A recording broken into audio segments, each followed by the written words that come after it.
नमस्कार, म राम उद्गार अधिकारी आज युट्युब भिडियो मार्फत फेरि म आफ्नो मोटिभेसनल एक्सपिरियन्स तपाईहरु समक्ष चाहिँ सेयरिङ गर्नको लागि आएको छु। अघिको भिडियोहरुमा पनि तपाईहरुले चाहिँ मोटिभेसन एक्सपिरियन्स सेयरिङ सम्बन्धी केही भिडियोहरु तपाईहरु पक्कै हेर्नु भएको होला। त्यसै अन्तर्गत चाहिँ फेरि एउटा powerful energetic motivational experience sharing लिएर तपाईहरु समक्ष चाहिँ फेरि म आएको छु। जस अन्तर्गत चाहिँ मोटिभेसन यानी कि मेन्टालिटी। आज चाहिँ हाम्रो कुरा हुन्छ मेन्टालिटीमा, मानसिकतामा रहेर कसरी चाहिँ हामी सफल हुन सक्छौं, सक्सेस हुन सक्छौं। यो कुरा चाहिँ कम्पिटिसन एक्जाम तयारी गर्ने विद्यार्थीहरु लगायत डेली लाइफमा पनि धेरै उपयोगी छ। तपाईहरुले यसलाई चाहिँ सुन्नुस्, मनन गर्नुस् अनि विचार गर्नु होला। सबभन्दा पहिला सक्सेसको लागि अघिको भिडियोहरुमा पनि धेरै कुराहरु आएको थियो। क्ल्यारिटी इज अ पावर थियो हैन। त्यसपछि हाम्रो बिलिफ सिस्टम चाहिँ थियो। त्यसपछि हाम्रो चाहिँ थियो पर्सेप्सन र एक्सन्सहरु थियो। त्यसै अन्तर्गतको आजको यो नयाँ भिडियोमा चाहिँ तपाईले फरक खालको चाहिँ एक्सपिरियन्स चाहिँ सुन्न सक्नुहुन्छ, बुझ्न सक्नुहुन्छ। सबभन्दा पहिला यसमा change in mind, change in life. लाइफमा चाहिँ परिवर्तन ल्याउनको लागि चाहिँ माइन्डमा, मानसिकतामा चेन्ज हुनै पर्छ। भन्नुको अर्थ तपाई रियलिटी चेन्ज गर्न चाहनुहुन्छ भने मेन्टालिटी चेन्ज गर्नै पर्छ। त्यसकारण कुनै पनिको कुरा राम्रो गर्न चाहनुहुन्छ भने मनस्थिति बदल्नुस्, मानसिकता बदल्नुस्। त्यसकारण यो गोल्डन स्टेटमेन्ट चाहिँ याद राख्नुस् है, change in mind, change in life. यसै सन्दर्भमा चाहिँ अब मान्छेहरु काम गरिराखेको हुन्छ हैन। अब कसैसँग सोध्नुहुन्छ तपाई किन यत्रो परिश्रम गर्नुहुन्छ अनि भन्छ कि यो रोटीको सवाल हो हैन। रोटी भन्नाले यो चाहिँ पेटको सवाल हो हैन। यो अर्थमा चाहिँ रोटीलाई चाहिँ मैले चाहिँ अर्को तरिकाले चाहिँ तपाईहरु समक्ष चाहिँ एक्सप्लेनेसन गरेको छु। यहाँ हेर्नुस्, रोटी रिटर्न अन टाइम इन्भेस्टेड है। रोटीको फुल फर्म हुन्छ रिटर्न अन टाइम इन्भेस्टेड। अघिको भिडियोमा पनि भनेको थिए हैन, टाइम स्पेन्ड गर्नुहुन्छ कि टाइम इन्भेस्ट गर्नुहुन्छ। त रिटर्न अन टाइम इन्भेस्टेड, तपाई जसरी टाइम इन्भेस्ट गर्नु भएको छ, जति टाइम इन्भेस्ट गर्नु भएको छ त्यसै अनुसारको चाहिँ रोटी मिल्छ। रोटी बनाले यहाँ सक्सेस भेटाउँछ। भन्नुको अर्थ टाइम इन्भेस्ट गर्नुस्, न कि टाइम स्पेन्ड गर्ने हो। अब यो अर्थमा चाहिँ धेरै जनाको कस्तो हुन्छ भने भाग्यवादी विचारको हुन्छ, फेटालिस्टिक हुन्छ, लकमा चाहिँ भर पराखेको हुन्छ। Lock, LUCK lock. अब यसको पनि फुल फर्म म आफ्नो तरिकाले चाहिँ यहाँ दिएको छु। Luck, labouring under a correct knowledge. लकको चाहिँ फुल फर्म मेरो विचारमा लेबरिङ अन्डर करेक्ट नलेज, सही ज्ञान पाएर मेहनत गर्नु है। भन्नुको मतलब तपाईसँग सबभन्दा पहिले गोल क्लियर हुनु पर्यो र इम्प्लिमेन्टेसन गर्ने तरिका चाहिँ तपाईलाई थाहा हुनु पर्यो। अनि के हुन्छ भने लक राम्रो बन्छ। यो लक चाहिँ यस्तो हैन कि यो हातमा चाहिँ कोरेर आउँछ। लक हामी चाहिँ करेक्ट नलेज पाएर चाहिँ हामी निर्माण गर्न सक्छौं। त्यसकारण सबैजना चाहिँ यो कुरालाई चाहिँ बुझ्नुस् कि लक भनेपछि सही ज्ञान पाएर चाहिँ मेहनत गर्नु हो।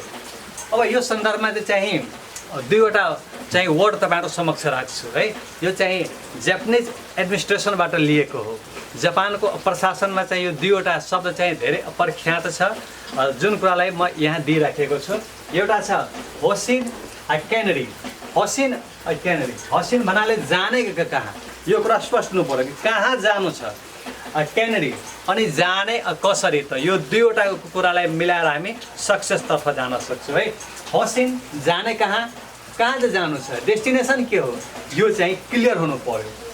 यसपछि अब क्लियर भइसकेपछि जाने कसरी, केनेडी। जापानिजहरु चाहिँ यो कुरालाई चाहिँ धेरै युटिलाइज गरेको छ। दोस्रो विश्वयुद्धपछि जापानको जुन अर्थतन्त्र जर्जर भइसकेको थियो त्यसलाई चाहिँ पुनर्जीवित गर्न यो फ्रेजलाई चाहिँ धेरै उपयोग गरियो। होसिन केनेडी, जाने कहाँ, जाने कसरी।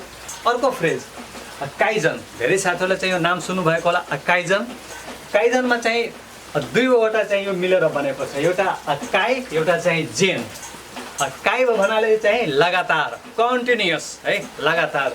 जेन भन्नाले चेन्ज फर गुड, भन्नुको मतलब कन्टिन्युअस चेन्ज फर गुड, राम्रोको लागि सधैँ चाहिँ प्रयासरत भएर राख्ने, लागेर राख्ने, अर्थात् कन्सिस्टेन्सी चाहियो। काइजन, जापानिज एडमिनिस्ट्रेसनमा चाहिँ काइजनलाई पनि धेरै प्रयोग गरेको छ। चेन्ज फर गुड, एक दिनको लागि होइन, 2 दिनको लागि होइन, कन्टिन्युअस यो जीवनशैली नै भइसकेको छ। यो दुईवटा फ्रेजबाट चाहिँ हामी आफ्नो लाइफमा पनि धेरै कुरा उतार्न सक्छौँ। अब यसपछि तपाईँहरू समक्ष चाहिँ एउटा प्रश्न राखिराखेको छु। यो प्रश्नलाई चाहिँ राम्ररी बुझ्नु होला। एउटा प्रश्न छ, बिइङ इफेक्टिभ और बिइङ इफिसियन्ट। फेरि सुन्नुहोस् है, बिइङ इफेक्टिभ तपाईँ बन्न चाहनुहुन्छ कि बिइङ इफिसियन्ट बन्न चाहनुहुन्छ?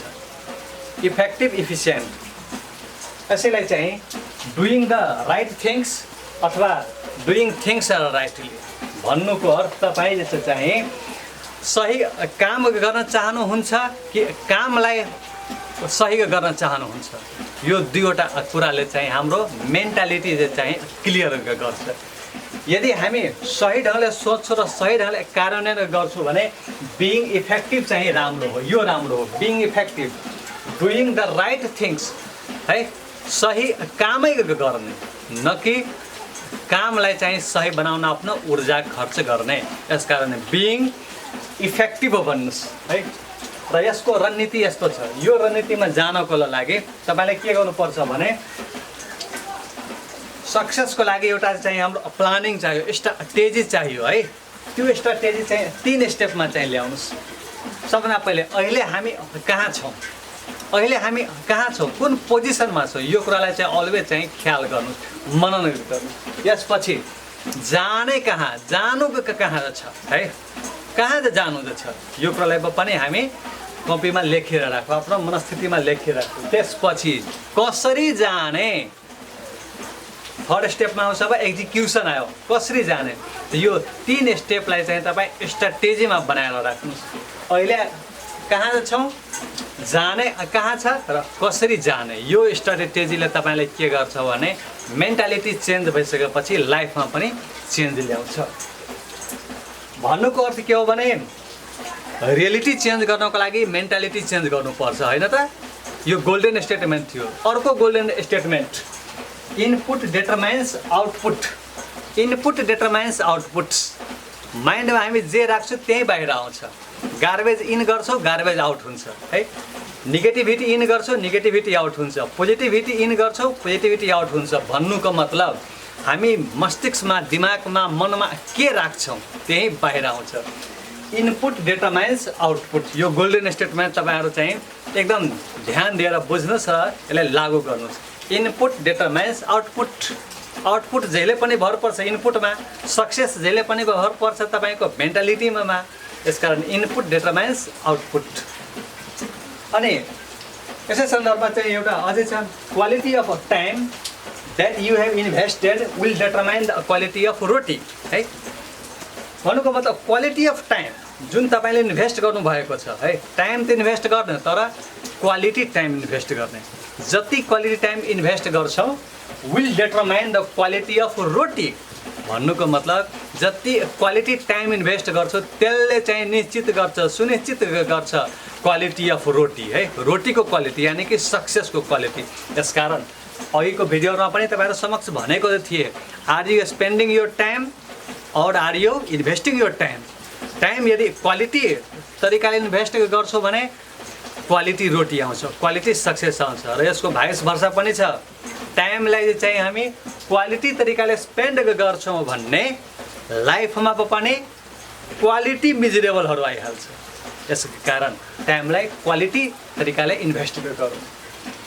अब यति तरिका चाहिँ हामी बुझिसकेपछि मैले आफ्नो एक्सपिरियन्स तपाईँहरू समक्ष सेयरिङ गर्दाखेरि सुन्दाखेरि राम्रो लाग्छ होला होइन, अब बुझ्दाखेरि पनि राम्रो लाग्छ, तर यो सफिसियन्ट छैन है। यहाँ हेर्नुहोस्, thinking, believing and knowing what is good is not good enough, doing it. ध्यान दिनुहोस्, थिङ्किङ सोचिराखेको छु राम्रो है, बिलिभिङ म बुझिरहेर राखेको छु राम्रो, राम्रो कुरा जानिराखेको छु, यो चाहिँ राम्रोको लागि सफिसियन्ट होइन। राम्रो कुरा चाहिँ जान्नु, बुझ्नु, धेरै मसँग चाहिँ राम्रो चाहिँ मोटिभेसनल भिडियो छ, किताब छ, यो राखेर हुँदैन है। महत्त्वपूर्ण के छ भने गोल्डन स्टेटमेन्ट। आजको लागि यो ब्रह्मवाक्य के छ भने डुइङ इट। तपाईसँग जे चाहिँ अब प्लानिङ छ, स्ट्राटेजी छ, त्यसलाई चाहिँ डुइङमा लगाउनुहोस्, एक्जिक्युसनमा लगाउनुहोस्, इम्प्लिमेन्टेसनमा लगाउनुहोस्। कार्यान्वयन महत्त्वपूर्ण हो। त्यसकारण जान्दैमा केही हुँदैन, यसलाई चाहिँ कार्यान्वयनमा लगाउनुहोस्, त डुइङ इट। अब डुइङ इट गर्दाखेरि मैले एउटा एबिसी लिएको छु, एटिच्युड, बिहेभियर एन्ड कल्चर है। यो तीनवटाको कुरा, यो तीनवटा कुराबाट तपाईँ चाहिँ आशावादी निराशावादी मान्छे छिट्याउन सक्नुहुन्छ है। हाम्रो मेन्टालिटीले नै हामीलाई आशावादी र निराशावादी बनाउँछ। सबभन्दा पहिला एटिच्युड, बिहेभियर, कल्चरबाट पेसिमिस्टिक है, निराशावादी मान्छे कस्तो हुन्छ, उसको मेन्टालिटी कस्तो हुन्छ, यसलाई चाहिँ बुझौँ। त्यो के हुन्छ भने निराशावादी मान्छे के हुन्छ भने प्रब्लम फर एभ्री सोल्युसन, हरेक समाधानमा चाहिँ उसले एउटा न एउटा चाहिँ समस्या ढुँडिहाल्छ, अर्थात् हरेक समाधानमा चाहिँ ऊ समस्या नै हेर्छ। यो निराशावादी मेन्टालिटीको परिचय हो। अब अप्टिमिस्टिक, आशावादी चाहिँ कस्तो हुन्छ भन्ने a solution for every problem, हरेक समस्याको लागि उसँग चाहिँ एउटा समाधान हुन्छ वा एकभन्दा बढी समाधान हुन्छ है। यो चाहिँ तपाईँको आशावादी मान्छेको मेन्टालिटी हो र हामी आफूलाई पनि यो कुराबाट चाहिँ चेक गर्न सक्छौँ, इक्जाम गर्न सक्छौँ, हामी आशावादीमा पर्छौँ कि निराशावादी मेन्टालिटीमा रहेका छौँ। भन्नुको अर्थ आशावादी जो हुन्छ त्यो जहिले पनि सोल्युसन फोकस्ड हुन्छ, बेस्ड हुन्छ, र निराशावादी जहिले पनि के हुन्छ भने प्रब्लम बेस्ड हुन्छ। अब यसो पछि चाहिँ यसमा छ, यहाँ दिएको छ रोल गोल रिभ्यू। मेरो रोल के छ, मेन्टालिटी चेन्ज गर्नु छ भने मेरो रोल के छ, मेरो गोल के छ। तपाईँको गोल जे छ त्यो प्रकारले तपाईँको अब रोल आउँछ र यसपछि रिभ्यू गर्दै। अहिलेको भिडियोमा भनेको थिएँ मैले कि तपाईँ चाहिँ गोल क्लियर बनाउनुहोस्, अनि त्यहाँ भनेको थिएँ क्लियरिटी इज अ पावर, स्पष्टता नै पावर हो। यसपछि थियो त तपाईँको कन्सिस्टेन्ट एक्सन। अब लक्ष्य प्राप्त गर्नको लागि चाहिँ लगातार मेहनत गर्नु, कन्सिस्टेन्ट मेहनत गर्नु। यसपछि थियो हाम्रो साइकल सिस्टम थियो, त्यहाँ दुईवटा साइकल थियो है। एउटा रिभ्यू साइकलमा हामी के गर्थ्यौँ, वाट वेन्ट रङ, पास्टमा के गल्ती भएको थियो। यसपछि थियो हाम्रो एउटा इम्प्रुभमेन्ट साइकल, यो चाहिँ फ्युचर बेस्ड थियो, जसमा हामी यो हेर्थ्यौँ कि वाट कुड बी इम्प्रुभड है, के राम्रो गर्न सकिन्छ। त यो तीनवटा कुरालाई हामी राख्यौँ भने clarity is power, consistent action, review cycle र इम्प्रुभमेन्ट साइकल राख्यौँ भने हाम्रो मेन्टालिटी के हुन्छ भने पोजिटिभिटीतर्फ जान्छ र हाम्रो चाहिँ लाइफमा पनि पोजिटिभिटी नै आउँछ। अब यो कुराहरू भन्दैखेरि यो चाहिँ एक्सपिरियन्स गरेर मात्रै हुँदैन, लाइफमा चाहिँ उतार्नुको पर्छ। यसै सन्दर्भमा चाहिँ तपाईँलाई चाहिँ अझै एउटा शब्दसँग जोड्नको लागि, कुरासँग जोड्नको लागि हिन्दीमा एउटा चाहिँ अब कुनै शायरले एउटा शायरी लेखेको छ, त्यो तपाईँलाई चाहिँ सुनाउँदै छु। त्यहाँ छ, मैं लगा रहा ताउम्र परिस्थितियाँ बदलने को यारो, मैं लगा रहा ताउम्र परिस्थितियाँ बदलने को यारो, जिस दिन मनस्थिति बदली उसी दिन परिस्थितियाँ बदल गई है। सुरुमा चाहिँ कस्तो अवस्था थियो भने परिस्थिति बदल्न चाहन्थ्यो, सिचुएसन बदल्न चाहिँ चाहन्थ्यो है, तर सिचुएसन चाहिँ बदलेन होला। जुन दिनदेखि मनस्थिति बदल्यो, मेन्टालिटी उसले चेन्ज गर्यो, तत्क्षण समय पनि लागेन, क्षणभरमा के भयो भने परिस्थिति चेन्ज भइहाल्यो।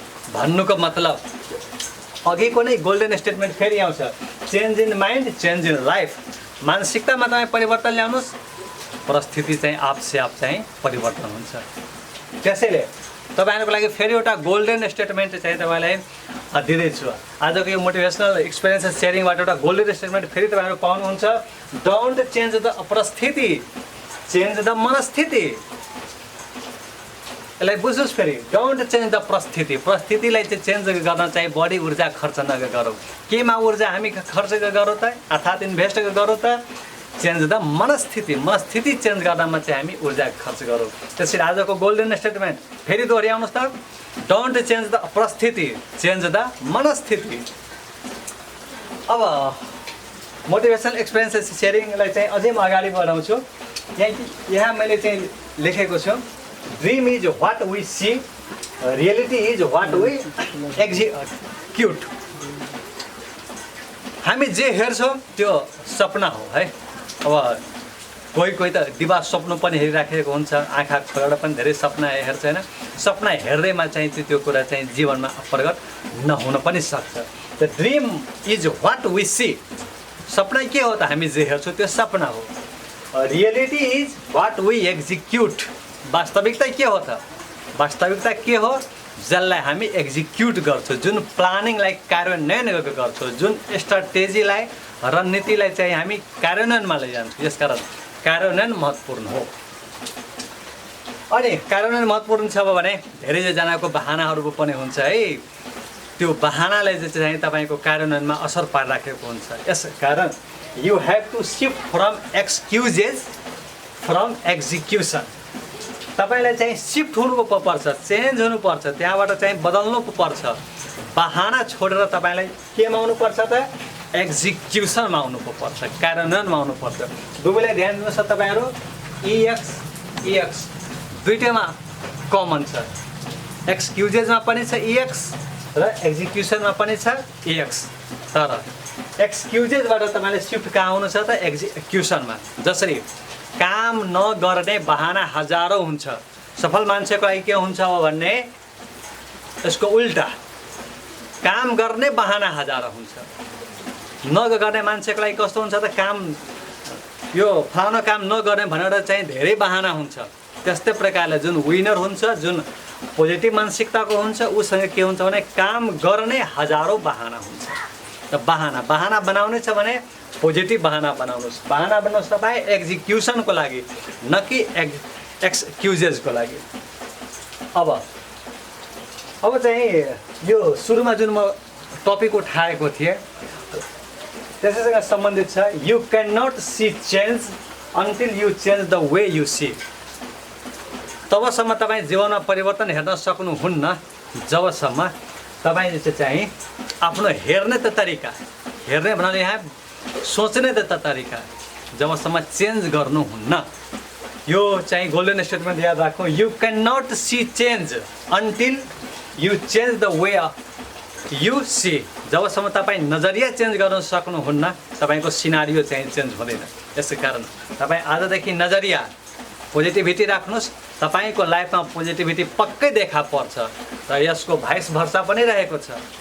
तपाईँ चाहिँ नजरिया, एटिच्युड, बिहेभियर, कल्चर यदि नेगेटिभ राख्नु भएको छ भने धेरै समय पर्खनु पर्दैन, समय पक्कै आउँछ नेगेटिभ सिनारियो हेर्नको लागि। त दुवै चोइस हाम्रो हातमा छ, तपाईँ के चाहनुहुन्छ। म त चाहन्छु तपाईँहरू पोजिटिभ सिनारियोको लागि पोजिटिभ मेन्टालिटी डेभलप गर्नुहोस्। अब डेभलप गर्ने सन्दर्भमा चाहिँ यहाँ दुईवटा कुरा हुन्छ लाइफमा है, यसलाई चाहिँ फेरि राम्रोसँग बुझ्नुहोस्। Accept things that I can not change. लाइफमा चाहिँ धेरै कुरा यस्तो हुन्छ जसलाई हामी चेन्ज गर्न सक्दैनौँ है। तपाईँलाई ह्याप्पी रहनु छ, सक्सेस पाउनु छ भने यो गोल्डन स्टेटमेन्ट याद राख्नुहोस्। Accept things that I can not change. जुन कुरा चेन्ज गर्न सकिँदैन त्यसलाई एक्सेप्ट गरिहाल्नुहोस्। जसरी आमा बुवा, आफू जन्मेको घर, आफ्नो रङरूप, आफ्नो बोली चाली, यसलाई चाहिँ चेन्ज गर्न सकिँदैन भने एक्सेप्ट गरिहाल्नुहोस्। सुखी रहने चाहिँ एउटा शानदार यो फर्मुला रहेको छ कि